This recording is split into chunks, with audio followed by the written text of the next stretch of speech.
소중한 나. 무한 행복!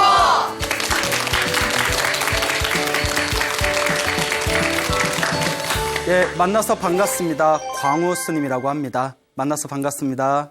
예, 예, 반갑습니다. 예, 정말 반가워요? 네. 예, 고마워요. 예. 자, 여러분, 우리가 부처님의 제자를 불제자라고 부릅니다. 들어보셨죠? 불제자. 네. 예, 그리고 또 줄여서 불자라고도 부릅니다. 불제자, 불자. 그런데 많은 분들이 오해하시는 분들이 계세요. 그냥 절에만 다니면 다들 나는 불자다라고 생각하는 분들이 계십니다. 그리고 또 어떤 분들은 절에를 아예 안 가요. 근데 부모님이 절에 다니셔. 부모님이 불제자셔. 그래서 종교란에 불교라고 거침없이 쓰는 분들도 계십니다. 예. 자, 불자라는 단어에는 반드시 부처님의 제자로서 인증되어져야 하는 기본적인 의식이 있습니다. 많은 분들이 오해하시는 것 중에 하나가, 아니 스님, 그냥 절에 다니면 그냥 불자 아닙니까? 스님, 뭐 1년에 그래도 한 번이라도 가서 뭐 등값 같은 것 좀 내고 부처님 등 올리면 그거 불자 아닙니까? 물론 여러분들이 내신 소중한 등값은 사중 재정에 크나큰 도움이 될 것입니다. 하지만 등값 올렸다고 다 불자가 되는 것도 아닙니다. 스님, 제가 불교 공부를 좋아합니다. 그래서 가끔 경전도 보고 불교에 대한 책도 보고 그리고 불교의 부처님의 말씀이 어떤 가르침인가 싶어서 이렇게 불교 TV도 가끔씩 봅니다. 그럼 불자 아닙니까? 애매하네요. 예?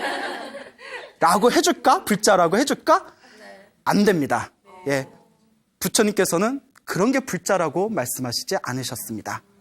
불자가 되기 위해서는 기본적으로 불자가 되기 위한 기본 요건이 있습니다. 그것이 바로 무엇일까요? 불법승 삼보에 귀의하는 것, 이것이 바로 삼귀입니다. 그래서 진정한 불자는 삼귀를 해야만 우리가 진정한 부처님의 제자라고 이름 붙일 수가 있는 것입니다. 아시겠죠? 네. 자, 삼귀, 삼보에 귀의한다. 귀의라는 것은 돌아가 의지한다는 뜻입니다. 당신을 의지합니다. 예? 당신께 돌아가 의지합니다. 그게 바로 귀의입니다. 그래서 여러분들 그 법회에 가시면 우리가 법회 시작하기 전에 항상 제일 먼저 삼귀를 하거든요. 그래서 음악 소리와 목탁 소리에 맞춰서 거룩한 누구에게 귀의합니다? 부처님께 귀의합니다. 거룩한 누구에게 귀의합니다? 가르침에 귀의합니다. 예? 거룩한 누구에게 귀의합니다? 거룩한 스님들께 귀의합니다. 거룩한 부처님, 가르침, 스님에게 귀의합니다. 이 부처님, 가르침, 스님, 이것을 삼보라고 부릅니다. 세 가지 보배라는 뜻이에요. 그래서 삼귀라는 것은 거룩한 부처님께 귀의합니다. 거룩한 가르침에 귀의합니다. 거룩한 스님들께 귀의합니다. 이것이 바로 세 가지 보배에 귀의합니다. 세 가지 보배인 삼보에 돌아가 의지하겠습니다 라는 뜻이 됩니다. 자, 왜 부처님과 부처님의 가르침과 스님들을 삼보라고 했을까요? 굉장히 중요합니다.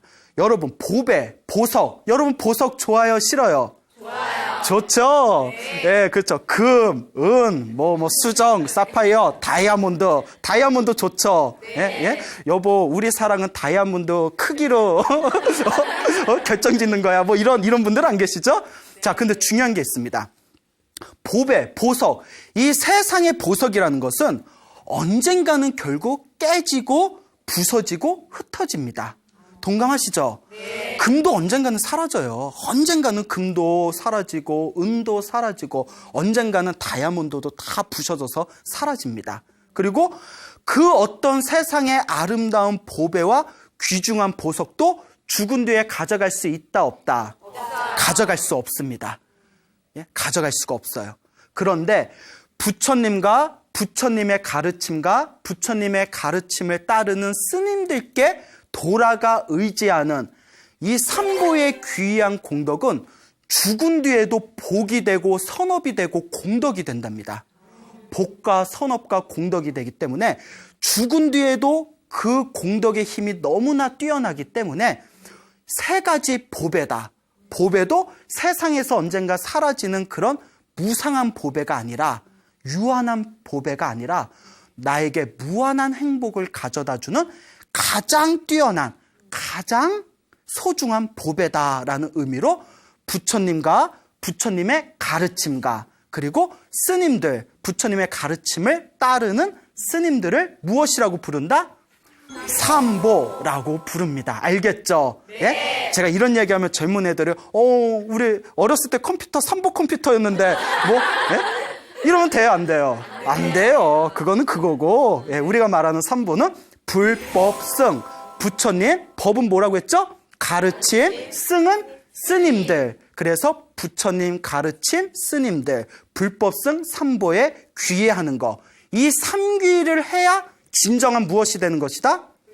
불자가 되는 것입니다. 알겠죠? 네. 자, 그러니까 중요한 겁니다. 삼귀를 하지 않으면 아무리 절에 자주 가도 불자라고 할 수 있다, 없다? 할 수 없다. 삼귀를 하지 않으면 1년에 한 번씩 가서 부처님 오신 날 등을 달아도 불자라고 할 수 있다, 없다? 없다. 아무리 내가 불교 공부를 열심히 해도 마음으로 삼귀를 지극한 정성스러운 마음으로 삼귀를 하지 않으면 불자라고 할 수 있다, 없다? 없다라는 거예요. 좋은 거 배우셨죠? 네. 예. 그러면 스님, 어떻게 해야 진정한 의미의 삼귀를 하는 것입니까? 삼보에 귀의하는 것입니까? 라고 질문을 하신다면 아주 간단합니다. 삼귀하는 게 어렵지 않아요. 부처님 앞에나 스님 앞에서 경건한 마음으로 합장을 하고 거룩한 부처님께 귀의합니다. 거룩한 가르침에 귀의합니다. 거룩한 스님들께 귀의합니다. 이걸 3번만 하면 돼요. 무슨 말인지 알겠죠? 거룩한 부처님 가르침 스님들께 귀의합니다라는 삼보에 귀의하겠다는 맹세를 그 자리에서 합장하고 3번만 소리내면 바로 삼귀가 성립되는 겁니다. 어렵지 않죠? 네. 불자 되는 거 어렵지 않아요. 예? 네. 예. 자, 삼귀를 자, 부처님 앞에서나 스님 앞에서 삼귀를 3번을 하면 되는데 혹 불상이 없거나 또 스님을 만나 뵙기 힘들어요.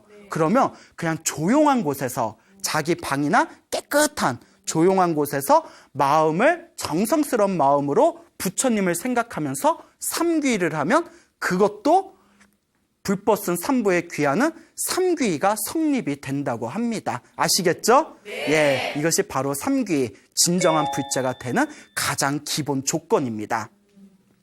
삼귀를 하면 우리가 어떤 공덕이 있을까요?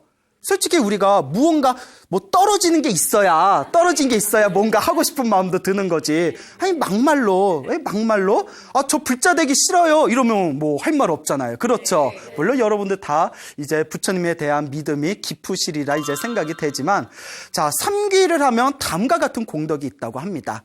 첫째, 아까 말씀드렸다시피 진정한 의미의 불자가 된다. 무슨 말인지 아시겠죠? 진짜 불자가 되는 거예요. 삼귀를 해야. 2번째, 모든 계율의 기초가 된다. 자, 우리가 보통 불교에서 계율을 받는다고 할 때 일반 제가 신자들이 받는 5계가 있습니다. 들어보셨죠? 5계. 예, 살도 음망주. 막 대답하면 안 돼요. 예, 5계가 있고요. 자, 그 다음에 또 8계라는 게 있습니다. 8가지 계, 8계라는 게 있고요. 또 10계라는 게 있습니다. 10가지 계열, 10계라는 게 있고요. 그리고 남자 스님, 비구들이 받는 250계가 있고요. 250계가 있고요. 그리고 여자 비구니 스님들이 받는 348계가 있습니다. 그리고 또 출가자나 재가자 할 것 없이 공통으로 받는 보살계라는 계율이 있습니다. 계율도 종류가 많죠? 네. 이 모든 계율의 기초가 되는 게 바로 무엇이다? 삼귀라는 거예요. 불법승 삼보에 귀의하는 거. 삼귀가 모든 계율의 기초가 되는 것입니다. 알겠죠? 네. 자, 3번째. 불법승 삼보에 귀의하면 업장이 빨리 소멸된대요.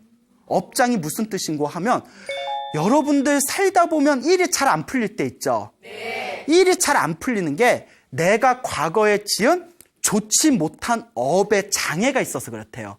업의 장애. 예? 그래서 우리 그런 말 쓰잖아요. 아이고, 내가 전생에 무슨 업보를 많이 졌길래 그 업이란 말. 내가 업에 장애가 있어서 일이 잘 안 풀리는 거래요. 그 업의 장애를 2글자로 줄이면 무엇이라고 한다?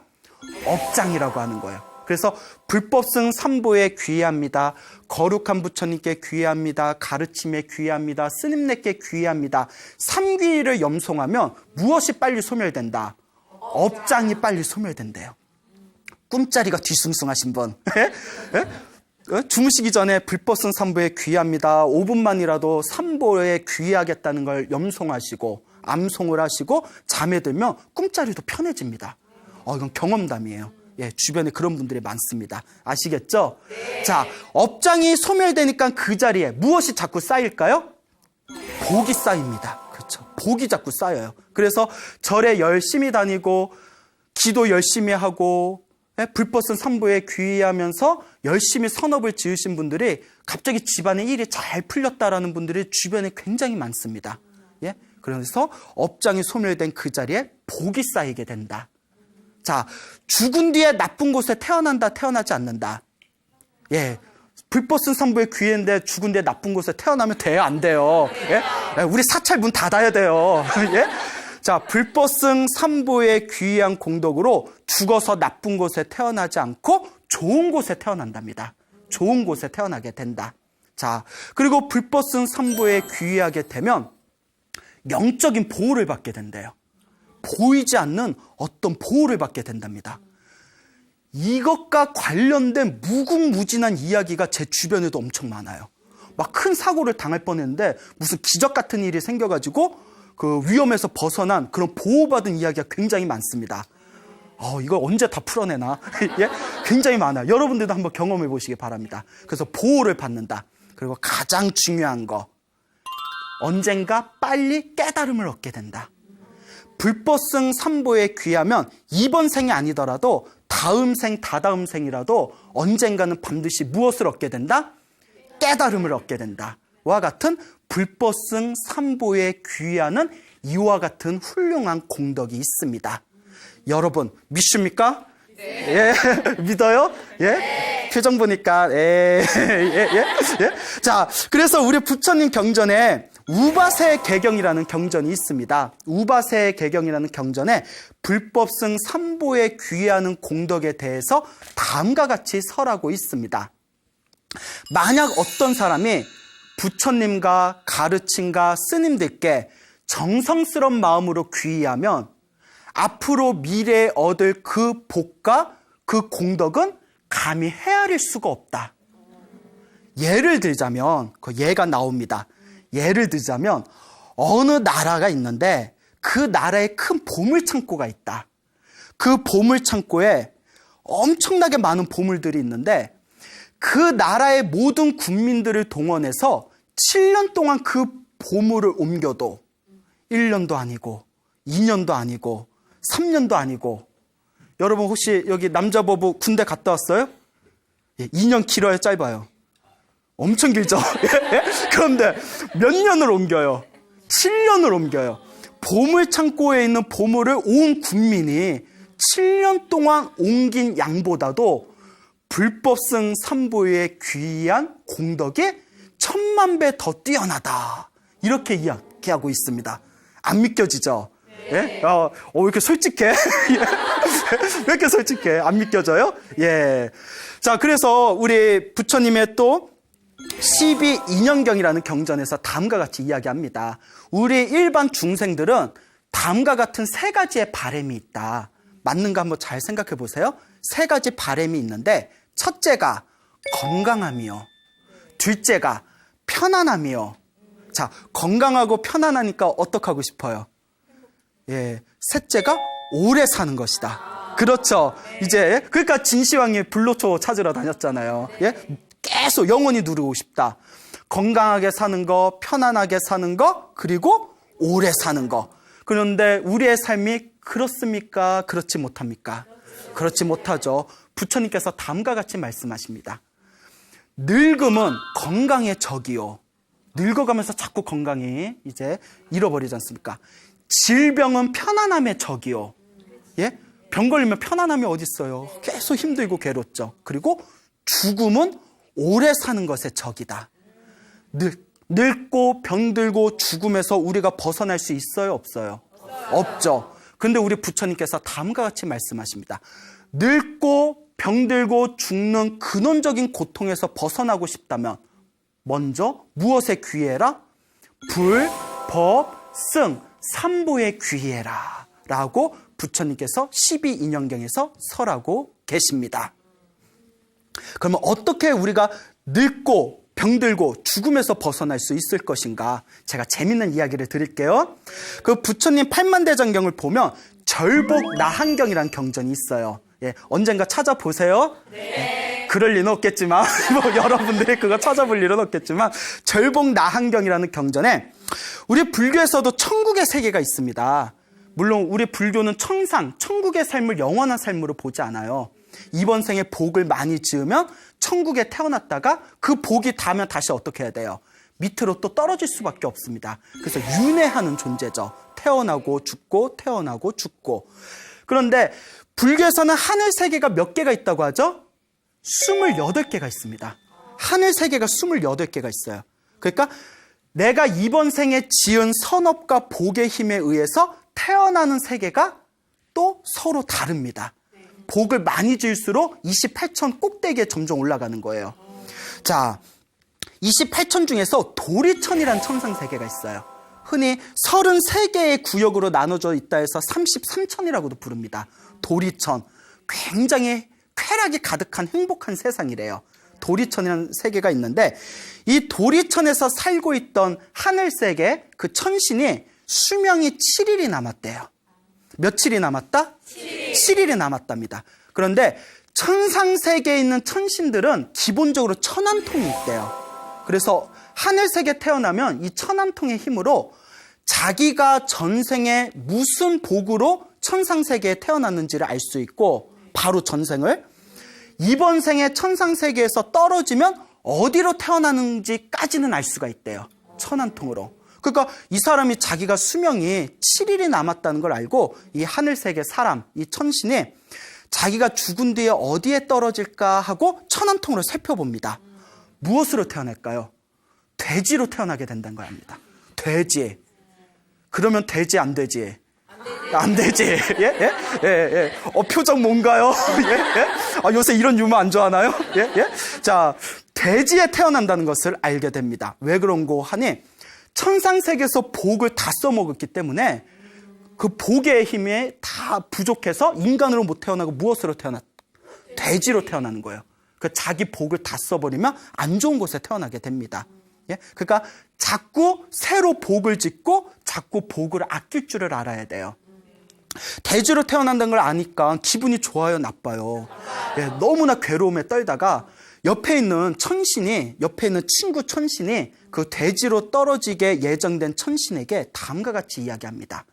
고민하지 말고 저 인간 세상에 부처님이 세상에 출현하셨는데 부처님께 가서 여쭤봐라. 부처님께 여쭈면 부처님이 좋은 방법을 알려주지 않겠느냐. 그러니까 이 천신이 아이고 그 말이 맞다. 그 이제 인간 세상으로 내려옵니다. 그 부처님 앞에서 다 절을 올려요. 거룩하신 부처님, 제가 수명이 7일뿐이 남지 않았는데 죽으면 복이 다하여 돼지로 떨어지게 되었습니다.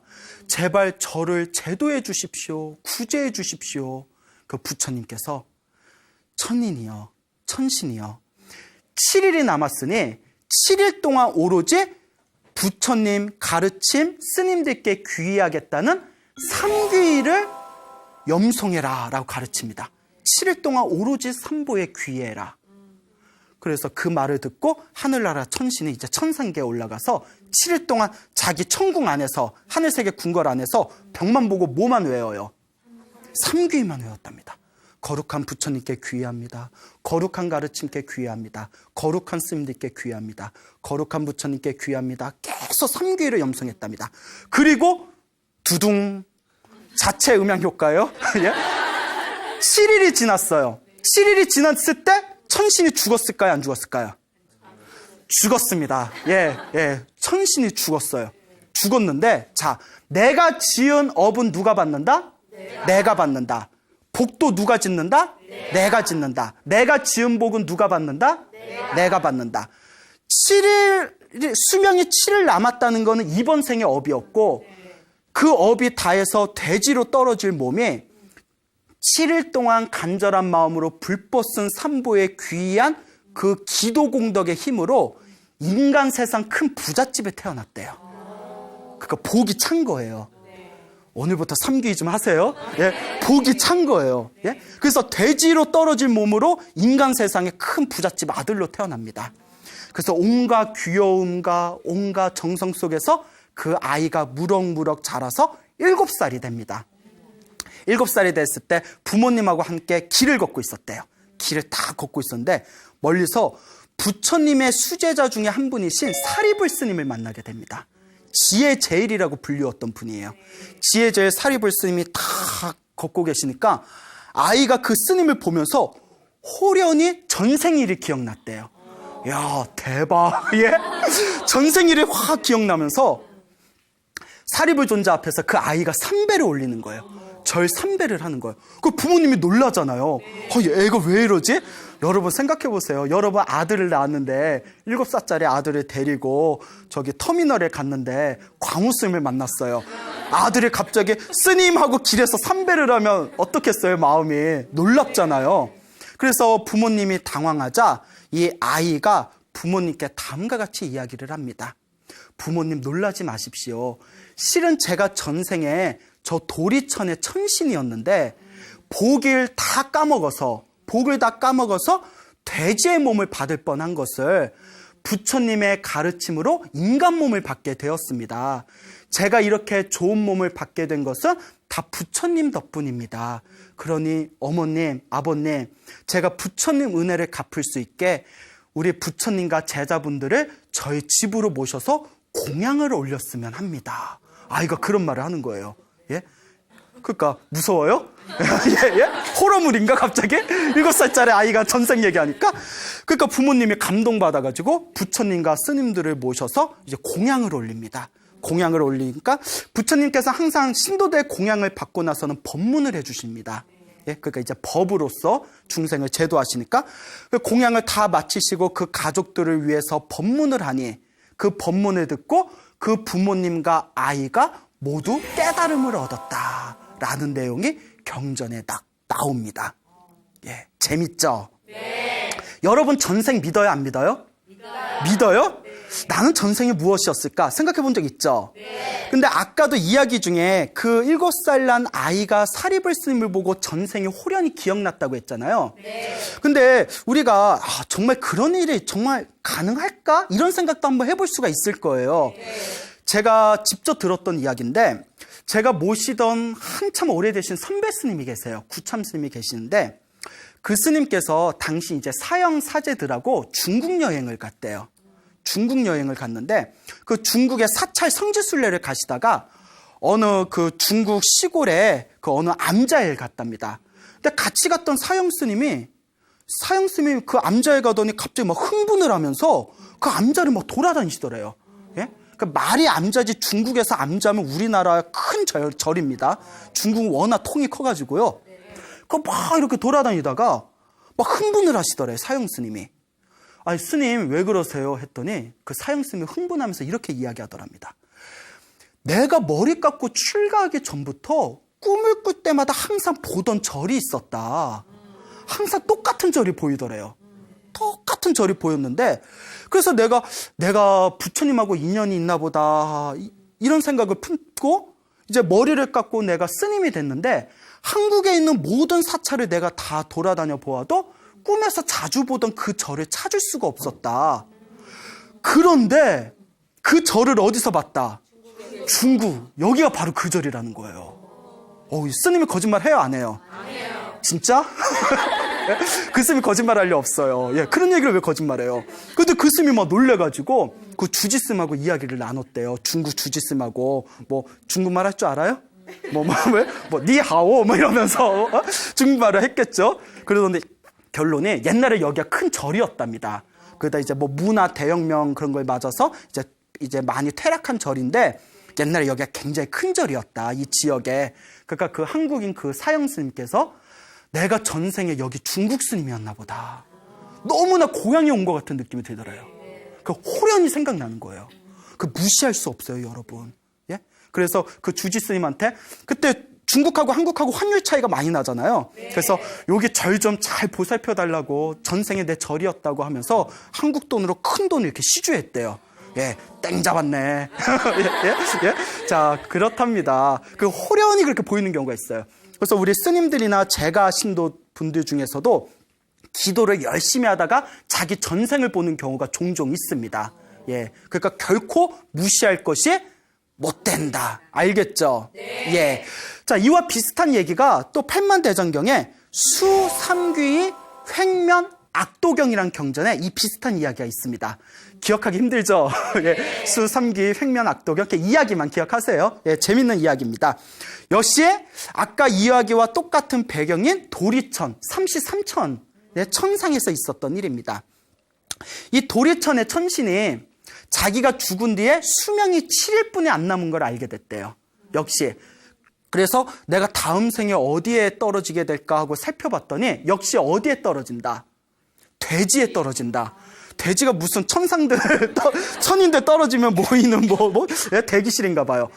내가 죽은 뒤에 내가 돼지로 태어나게 된다는 것을 알고는 그 도리천을 지배하는 천왕, 도리천의 천왕을 찾아갑니다.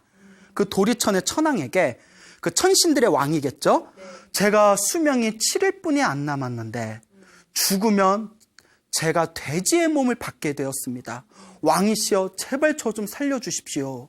근데 이 도리천왕이 부처님 불제자였대요. 부처님 제자라서 그대의 업을 바꾸려면 불법 쓴 삼보의 힘만이 유일한 방법이다. 그러니 남은 7일 동안 무엇을 염하라? 불법 쓴 삼보를 염하라. 아까와 똑같아요. 그래서 벽만 보고 계속 거룩한 부처님께 귀의합니다. 거룩한 가르침에 귀의합니다. 거룩한 스님들께 귀의합니다. 이걸 7일 동안 계속 염송을 했답니다. 그리고 7일이 지나고 나서 이 천신이 죽었을까요? 안 죽었을까요? 이제 안 속네요. 예. 아까는 안 죽었을 거라고 했는데 죽었습니다. 죽고 나서 도리천왕에 이 천신이 어디에 떨어졌나 하고 보려고 지상계를 이렇게 훑어봤대요. 그 돼지로 태어났나 하고 봤는데 돼지로 태어났어요? 안 태어났어요? 안 태어났어요. 인간으로 태어났나? 그 인간 세상을 다 살펴봤는데 인간 세상에 태어났어요? 안 태어났어요? 안 태어났대요. 찾을 수가 없대요. 그래서 불교에서 말하는 또 다른 중생들의 세계, 지옥, 아귀, 축생, 아슈라, 인간계, 그리고 도리천 천상계까지 다 살펴보아도 그 천신을 찾을 수가 없었대요. 도대체 어디에 간 거지? 어디에 있는 거지? 그래서 도리천왕이 너무 궁금해서 이것은 오직 누구만 이 비밀스러운 일을 풀어줄 수가 있겠구나. 부처님만이 풀어줄 수가 있겠구나 해서 부처님께 찾아갑니다. 도리천의 천왕이.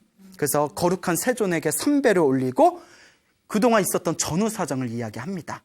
거룩하신 세존이시여, 이 도리천의 천인이 대체 어디에 떨어진 것입니까? 그러니까 부처님께서 다음과 같이 얘기하십니다. 자, 하늘 세계가 28개가 있다고 합니다. 28개 천상 세계 중에서 도리천 위에 도솔천이라는 세계가 있어요. 도솔천, 도리천보다 위의 세계예요. 그 천신은 죽어서 떨어지는 방향을 바꾸어 위로 올라가 도솔천에 태어났다. 그대들 천신들의 천한통은 오로지 자기들 밑의 세계만 볼 수 있기 때문에 도리천 위의 세계는 보질 못한 것이다 라고 부처님께서 법문을 하십니다. 그러니까 도리천에서 복이다에서 지상으로 떨어져야 했던 그 천신이 불법승 삼보의 지극한 마음으로 귀의했던 그 공덕의 힘에 의해서 어디로 태어났다? 도솔천, 도리천 위에 도솔천에 태어났다고 합니다. 야, 이거 무슨 영화처럼 우리가 직접 볼 수 있으면 얼마나 좋겠습니까마는 여러분 봐요, 못 봐요? 눈으로는 못 보지만 마음으로는 믿음을 일으키셔야 됩니다. 불법승 삼보에 귀의하는 공덕이 이와 같이 크구나. 기도의 힘이 분명히 있습니다. 아시겠죠? 네. 그래서 우리 부처님 경전에 제법 지묘경이라는 경전이 있습니다. 그 제법 지묘경이라는 경전에 다음과 같은 구절이 나오죠. 만약에 어떤 중생에 정성스러운 마음으로 불법승 삼보에 귀의한다면 먼저는 천상에 태어나 즐거움을 얻고 나중에는 반드시 깨달음을 얻을 것이다. 그러니까 불보슨 삼보에 지극한 마음으로 귀의한 불자는 죽은 뒤에 천상에 태어나서 쾌락을 누리다가 그 인연의 공덕이 무럭무럭 증장하며 나중에는 무엇까지 얻을 수가 있다. 깨달음까지 얻을 수가 있대요. 불교의 궁극적인 목표는 이 인간 세상에서 돈 많이 벌고 잘 사는 것이 아닙니다. 천국에 태어나는 게 목표가 아니에요. 불교의 궁극적인 목표는 무엇일까요? 깨달음입니다. 결국 깨달음을 얻는 것. 이게 바로 불교의 궁극적인 목표고, 깨달음을 얻는 첫걸음이 바로 무엇이다?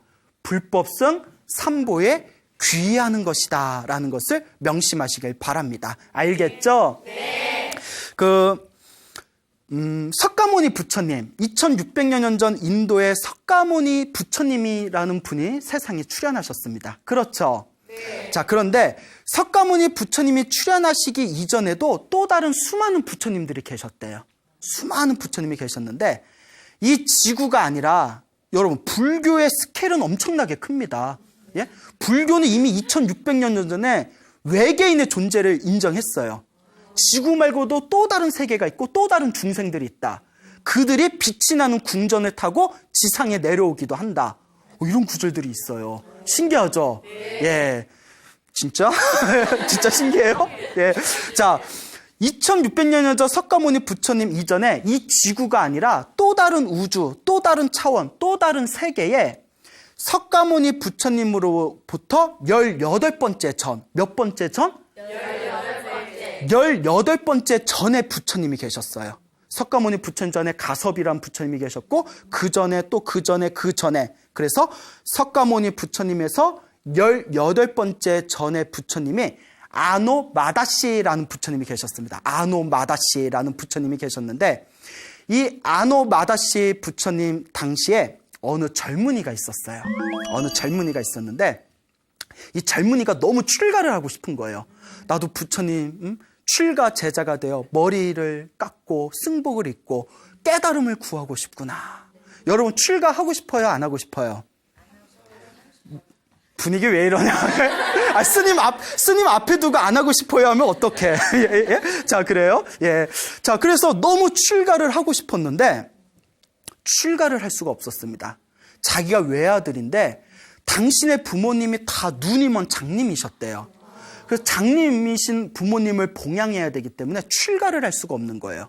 그래서 이 젊은이가 무슨 생각을 하냐면, 내가 지금 부모님을 봉양해야 되기 때문에 출가를 할 수가 없구나. 하지만 부처님이 세상에 출현하신 이 좋은 기회를 놓쳐서는 안 된다. 그러니까 내가 전생에 선업과 복이 부족해서 이번 생에 내가 이렇게 힘들게 살고 있으니 이번 생에는 내가 선업이라도 복이라도 열심히 짓자. 그리고 아노마다시 부처님의 수제자였던 니사바 스님을 찾아가게 됩니다. 니사바 스님. 예? 사바사바 니사바. 예?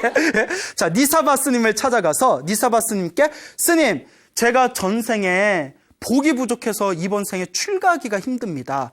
복을 많이 짓도록 저에게 가르침을 주십시오 하니까 이 니사바 스님께서 삼귀를 내리셨답니다. 부처님께 귀의해라. 가르침에 귀의해라. 스님들께 귀의해라. 맹세하겠느냐? 맹세하겠습니다. 이제부터 깨끗하고 맑은 마음으로 평생 동안 이 삼귀를 항상 마음에 담아두고 살거라 라고 이제 가르침을 내립니다. 그래서 이 젊은이가 부모님께 열심히 효도하고 불법성 삼보를 항상 삼보에 귀의하고 항상 불법성 삼보에 기도하면서 깨끗한 삶을 살게 됩니다. 그리고 목숨이 다해서 세상을 떠나게 됩니다. 언젠가는 죽겠죠? 자, 놀라운 기적이 일어납니다. 불법성 삼보에 귀의한 그 복의 힘과 그리고 부모님께 효도한 공덕의 힘에 의해서, 여러분, 불교에서 복 짓는 가장 좋은 방법 중에 하나가 부모님께 효도하는 것이랍니다. 여러분, 불교는 의외로 효도의 종교입니다. 여러분들 스님들이 머리 깎고 승복 입고 부모님 마음에 말뚝박고 출가했다고 불효의 종교라고 오해하시는 분들이 있는데, 부처님께서는 효도를 굉장히 중요하게 여기셨습니다. 그래서 우리가 복 짓는 가장 좋은 방법이, 첫째, 부모님께 효도하는 거. 둘째, 스승을 공경하는 거. 스승을 공경하는 거. 세 번째가 불법성 삼보를 항상 공경하고 섬기는 거, 귀의하는 거. 그래서 부모님께 효도하는 것과 스승님께 공경하는 것과 불법 쓴 삼보에 귀의하는 것이 크나큰 공덕을 짓는 것이라고 경전에 나옵니다. 삼보에 귀의하고 부모님께 지극한 마음으로 효도한 그 공덕의 힘에 의해서 그 젊은이가 죽은 뒤에 하늘세계 신으로 태어납니다. 제석천왕으로 태어나요. 제석천왕이 도교에서 말하는 옥황상제입니다. 옥황상제로 태어났는데 너무나 그 복이 너무나 뛰어나서 옥황상제로 태어났다 죽었다 태어났다 죽었다 80생을 살았대요. 오, 웬열? 80생을 살았대요. 제석천왕으로. 예? 태어났다 죽었다 태어났다 죽었다 80생을 살고요. 80생의 하늘세계의 왕으로서의 복이 다한 뒤에 인간 세상을 태어납니다. 인간 세상에 태어나서 큰 천하를 다스리는 황제로 75생을 살았답니다. 75번의 생에 태어나고 죽고 태어나고 죽고. 야, 왕으로 한 번만 살아도 원인이 없겠다. 그죠? 예? 75번을 황제로 태어났대요. 그 다음에 황제업이 다한 뒤에는 조그만 나라의 왕으로 태어났는데 조그만 나라로 왕으로 살았던 삶은 헤아릴 수가 없대요. 예, 이정 살짝 짜증나죠. 예? 이 이야기가 사실이라며 부모님한테 효도하고 불법성 선보의 귀한 공덕만으로 제석천왕으로 80번, 천하를 다스리는 황제로 75번, 그 조그만 나라를 다스리는 왕으로 수많은 삶을 살았다. 그리고 마지막, 그 젊은이가 원래는 무엇을 하는 게 원래는 소원이었죠? 출가를 하는 게 소원이었잖아요. 그렇죠. 18번째 부처님의 그 시대가 지난 뒤에 2600년 전 석가모니 부처님이 세상에 출현하신 그 시대에 석가모니 부처님이 계신 그 나라에 큰 부잣집 인간세상 아들로 태어났답니다. 인간세상 큰 부잣집 아들로 태어났대요. 그래서 이제 오기야 금이야 얼마나 또 이제 잘 키웠겠어요. 그리고 나이 7살이 되었을 때, 아까하고 똑같이 7살이에요. 예, 7살에 뭔가 깊은 뜻이 있나 봐요. 그래서 남녀 7세 부동석이 그래서 나왔나? 예? 자, 그래서 7살이 되었을 때 부모님과 함께 사찰에 갑니다. 부처님을 모신 이제 절에 갔는데 사찰에 가서 스님들을 보는 순간 7살짜리 아이가 가슴이 울렁거렸대요. 자기 전생일이 다 느낌이 오는 거예요. 전생이 울렁거리면서 자기도 모르게 부모님한테 어머니 아버지 저 절에 왔으니 스님들께 삼귀를 받고 싶습니다 이러더래요. 삼귀를 받고 싶습니다. 그 전생에 자기가 지었던 복과 선업과 공덕의 힘이 꽃을 피우고 있는 거예요. 그때 그 사찰에 깨달음을 얻으신 가장 큰 스님께서 뚜벅뚜벅 나오셔서 그 7살 난 어린 아이를 법당에 앉혀놓고 불법승 삼보에 귀하는 삼귀를 내려주는 순간 그 7살짜리 아이가 그 자리에서 깨달음을 얻었다고 합니다. 아까 말씀드렸죠. 제법 지묘경에서 얘기하기를 삼보에 귀하면 천상계에 태어나 쾌락을 누리고 나중에는 무엇을 얻게 된다? 깨달음을 얻게 된다. 그리고 그 7살 난 아이가 깨달음을 얻게 되고 부모님께 부탁을 드립니다. 어머니 아버지 저를 지금까지 키워주셔서 너무나 감사합니다. 몇 살짜리가? 야, 속 터져. 7살짜리가. 예? 저는 제가 가야 할 곳을 알았습니다. 저는 이 스님들을 모시고 머리 깎고 출가해서 출가 수행의 길을 걷겠습니다. 이미 깨달음을 얻은 거예요, 그 아이는. 예, 허락해 주십시오. 근데 우리 부모님들이 쿨해. 예, 쿨하셔. 예? 화통하게 그래 출가해 해가지고 아마 불짜셨나 봐요. 그래서 출가를 하셔서 나중에 그 7살짜리 그 아이가 나중에 큰 스님이 되셨다라는 이야기가 전해지고 있습니다. 알겠죠 여러분? 네. 무엇의 공덕의 힘으로? 깨달음. 그 깨달음을 얻은 첫 번째, 깨달음을 얻기 위해서 우리는 첫걸음 무엇부터 시작해야 된다? 효도? 효도보다 더 중요한 거. 어머니한테 미안한 게 많은가 봐요. 효도.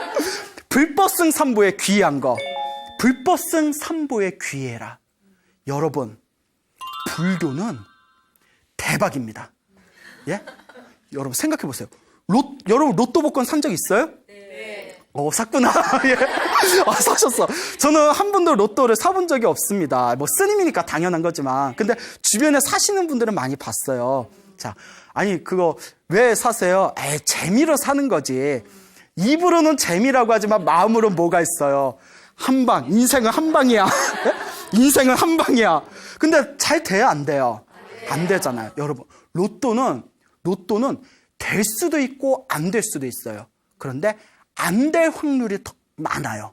하지만 여러분, 불법승 삼보에 귀의하고 불자의 삶을 사시면서 기도하고 복을 많이 지으시면 이번 생에 당장 효과는 나타나지 않는 것 같을지 몰라도 다음 생에 천상계에서는 크나큰 쾌락을 누릴 수가 있고 인간 세상에 태어나도 귀한 몸을 받게 되고 궁극에는 무엇을 얻게 된다? 깨달음을 얻게 된다고 합니다. 불교야말로 최고의 로또입니다. 예? 우리 불교 로또 하나 만들어야 되나? 예? 여러분, 불법승 삼보에 귀의하고 수행하는 삶이야말로 최고의 로또예요. 로또는 로또인데 될 수도 있고 안 될 수도 있는 로또가 아니라 100% 그 복을 누가 받는? 내가 받는. 내가 지은 업은 누가 받는다? 내가 받는다. 여러분, 불교는 대박입니다. 이번 생에 사람 몸을 태어났다는 것은 전생에 큰 복이 있어야 사람 몸으로 태어날 수 있대요. 여러분 집에 개나 고양이 있습니까? 네. 여러분 주변에서 개나 고양이 본 적 있죠? 네. 내가 복이 조금만 부족했으면 개나 고양이로 태어날 수가 있어요. 그래서 불교에서는 사람으로 태어나기가 어렵고 불법을 만나기가 어렵다고 했습니다.